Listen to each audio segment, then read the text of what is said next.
ওকে, so এবার আমরা দেখি একটা পার্শিয়াল পেজ বানাই, partial view actually, right? So add view. Partial মানে কি? আংশিক। মানে হচ্ছে আমি কোন একটা পেজের ভিতরে যদি আর একটা পেজের অংশ রিইউজ করতে চাই, দ্যাটস পার্শিয়াল। পার্শিয়াল অলওয়েজ কোনো না কোনো পেজের ভিতরেই ইউজ করা হয়, রাইট? সো ফর এক্সাম্পল, আমি যদি মনে করি যে আমি আমাদের এই যেহেতু জাভাস্ক্রিপ্ট দিয়ে আমি কাজ করছি, তাহলে জাভাস্ক্রিপ্ট দিয়ে যেহেতু আমার একটা অংশ লোড করা লাগবে, ফুল পেজ না, শুধু এমপ্লয়ির ভিউ অংশটুকু, আমি এটাকে একটা পার্শিয়াল ভিউতে নিয়ে যেতে পারি, রাইট? ওইটুকু HTML যদি আমি পাঠাই, তাহলে ওইটুকু HTML এ তো লোড হবে, রাইট? তাহলে আমার গোল হচ্ছে আমি সিলেক্ট চেঞ্জ করব, সার্ভারে রিকোয়েস্ট করব তুমি আমাকে ওই পার্শিয়াল ভিউটা দাও, সে আমাকে ততটুকু HTML পাঠিয়ে দিবে, ওই HTML টুকু আমি একটা ডিবের ভিতরে ঢুকাই দেব, তাহলে কি হবে? ওই পেজটুকু আমাকে দেখাবে। সেই ধরনের কেসে আপনারা পার্শিয়াল ভিউ খুব কাজে দিবে। যেমন ধরেন একটা মডেল আমি এখানে সিলেক্ট করলাম, একটা মডেলে কিছু একটা লোড হবে, সেক্ষেত্রে আপনি পার্শিয়াল ভিউ পাঠিয়ে দিয়ে লোড করাতে পারেন। সো আমি একটা পার্শিয়াল ভিউ নাম নিচ্ছি, create a partial view, right? So আমি পার্শিয়াল ভিউ যখন দিচ্ছি, সো এখানে আমরা দিব underscore employee view, employee view বানাচ্ছি, ওকে? আন্ডারস্কোর দিচ্ছি, এর মানে বুঝতে হবে যে এটা পার্শিয়াল। অ্যাড করলাম, এবং আপনি খেয়াল করে দেখেন আমি শেয়ার্ড এর ভিতরে কিন্তু পার্শিয়াল রাখছি, রাইট?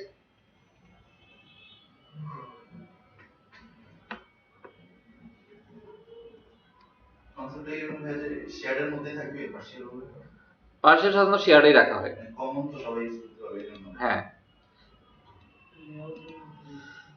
ইভেন চাইলে আমি এখানে ফোল্ডার করে রাখতে পারি। এখন এই এমপ্লয় ভিউ যে আমি লোড করব, কোন অংশটুকু লোড করব আমরা টার্গেট করছিলাম, মনে আছে কিনা? এটা এখানে এই যে কমেন্ট আউট করে রাখছিলাম, মনে আছে, রাইট? এই অংশটুকু আমার টার্গেট হচ্ছে এই অংশটুকু লোড করা,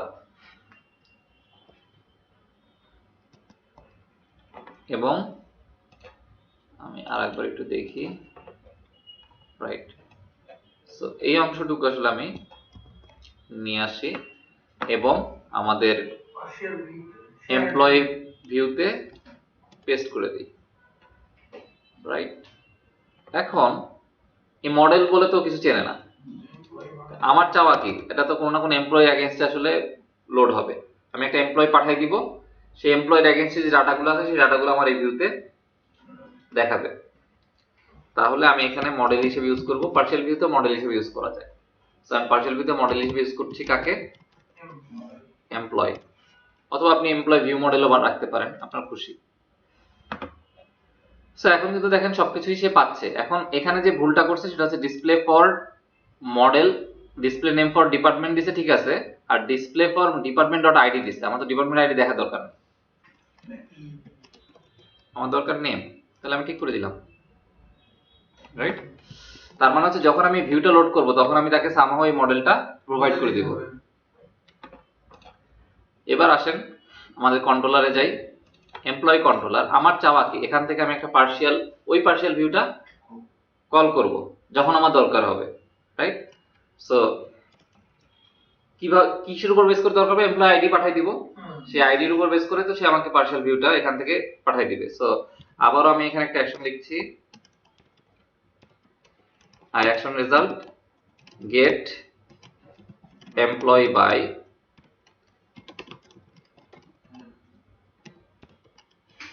সো যেহেতু এটাও ইন্টিজার এটাও ইন্টিজার, সো আমি গেট এমপ্লয়ি নাম দিই, এবং এখান থেকে আমি রিটার্ন করব কি, ওই পার্টিকুলার ভিউটা, তাই না? রিটার্ন পার্শিয়াল ভিউ, এখানে দেখেন মেথড আছে, ওকে? এবং পার্শিয়াল ভিউতে আমরা নাম বলে দিব, সো আমাদের ভিউয়ের নাম কি? Employee view. আর আমাদের এখানে মডেল পাস করতে হবে। সো মডেল তো আমরা জানি যে একটা এমপ্লয়ি আমার লাগবে, রাইট?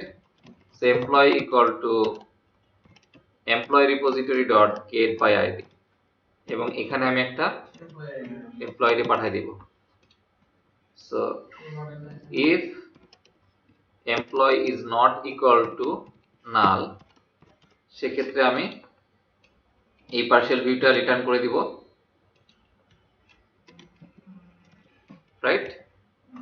আর এলস রিটার্ন নাল, কোনো কিছুই পাঠাবো না। ডান। তার মানে হচ্ছে ও কি পাঠাবে, রিটার্ন পার্সিয়াল ভিউ মানে কি, শুধু ওইটুকু HTML সে এখান থেকে পাঠায় দিচ্ছে। এবার আসেন আমাদের এইটার যে জাভাস্ক্রিপ্ট যেখানে আমরা লিখছিলাম, এটা তো আমার ডিপার্টমেন্ট চেঞ্জের জন্য, আর একটা হচ্ছে এমপ্লয়ি চেঞ্জের জন্য লিখতে চাচ্ছি। সবাই কি বুঝতে পারতেছেন তো? চেঞ্জ, এবং আপনি জানেন এই চেঞ্জ মেথড কল হওয়া মানে প্রতিবার চেঞ্জ হইলে এইটা অটোমেটিক্যালি কল হবে। তো এর ভিতরে আমি যে ফাংশন লিখবো সেটাই কাজ করবে, ফাংশন। এবং এখানে আমরা কি চাই, এখানে এমপ্লয়ি আইডিটা ধরবো, রাইট।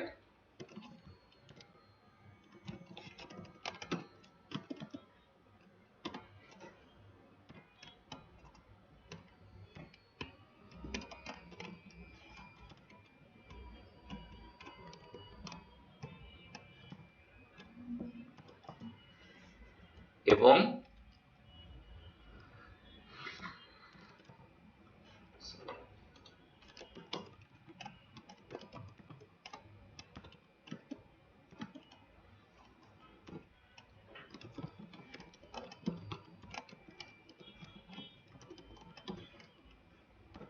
ডান,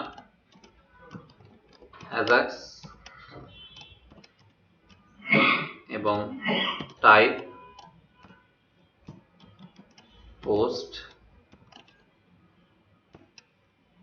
গেট মানে গেট পোস্ট তো মানে ডিফারেন্স আমি খুব একটা বুঝি না।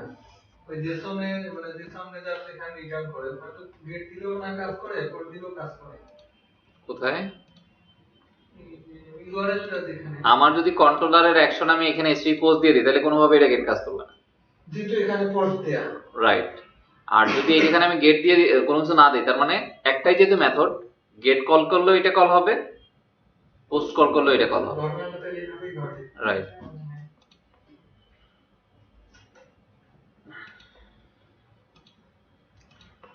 টাইপ ইউআরএল এবং আমরা এখানে ইউআরএল দিব হচ্ছে employee/get employee এবং ডাটা জেসন ডাটা, রাইট। আচ্ছা, যদি সাকসেস করে তাহলে কি চাচ্ছি, ওই পার্সিয়াল ভিউটা লোড হবে। পার্সিয়াল ভিউ কোথায় লোড হবে? ওই যে ডিবেল সেকশনে এখানে তো একটা আইডি ওয়ার্ক হবে এখানে। হ্যাঁ এই নিচে, হ্যাঁ এই ডিভের ভিতরে আমরা চাচ্ছি, রাইট। তার মানে কি ডিভের একটা আইডি থাকবে না, লোড বক্স নাম দেই। সো এই লোড বক্সে আমরা চাচ্ছি একটা, ওই যে রিটার্নটা আসছে ওই রিটার্নটা লোড হয়ে যায়, রাইট। সাকসেস যে রেসপন্সটা আছে সেই রেসপন্সটা এসে লোড করাই দিক, am I right? So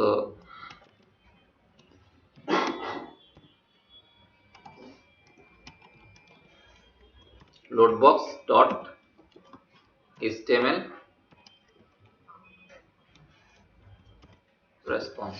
এইবার তো যেটা হয়েছে সার্ভার থেকে এবার তাহলে ও পুরো যে HTML কন্টেন্ট যেটা সেইটাই রেসপন্স আকারে দিচ্ছে, Right. এবং সেইটাই আমরা এই AJAX এর থ্রুতে পুশ করে দিচ্ছি, রাইট। সেইটাই ওখানে রেন্ডার হবে। হ্যাঁ, এখানে HTML দিয়েছি, কথাটার কারণ হচ্ছে যে ওর ভিতরে যাই থাকুক না কেন সবকিছু রিপ্লেস করবে এই HTML দিয়ে। এখন আপনি চিন্তা করেন যদি আমার একটা মডেল থাকতো, মডেলে যদি আমি ভিতরে বডিতে এটা দিয়ে দিতাম তাহলে কি মডেলটা পপ আপ হইতো কিনা? মডেল নিয়ে কাজ করছেন কেউ? হ্যাঁ অবশ্যই তো। তাহলে মডেলে কিভাবে কাজ করে? মডেল জাস্ট একটা ডিভ না? হ্যাঁ ডিভ। আমি যদি ডিভের ভিতরে কন্টেন্ট দিয়ে দিই তাহলে তো মডেলটা পপ আপ হয়। আর একটা হচ্ছে কি যে জাস্ট হয়তো ক্লাস চেঞ্জ করে দিতে হয়, ওপেন বা ক্লোজ, রাইট। সো তার মানে এই আইডিয়া তো সেমই, আমি ডিভের ভিতরে যেভাবে দিচ্ছি এখন যদি মডেল হইতো তাহলে মডেলের প্রপার্টি কিছুটা চেঞ্জ করে দিলেই মডেলটা দেখাইতো কি পপ আপ আসছে এবং ওই ডাটাটা লোড হয়েছে, মডেলের যে কন্টেন্ট সেটা তো রাইট।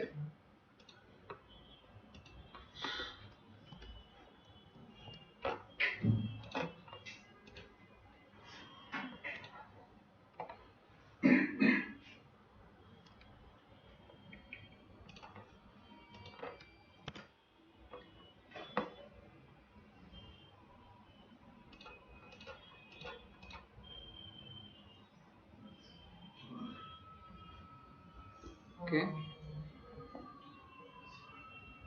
সো ইউজার কি ফিল করবে?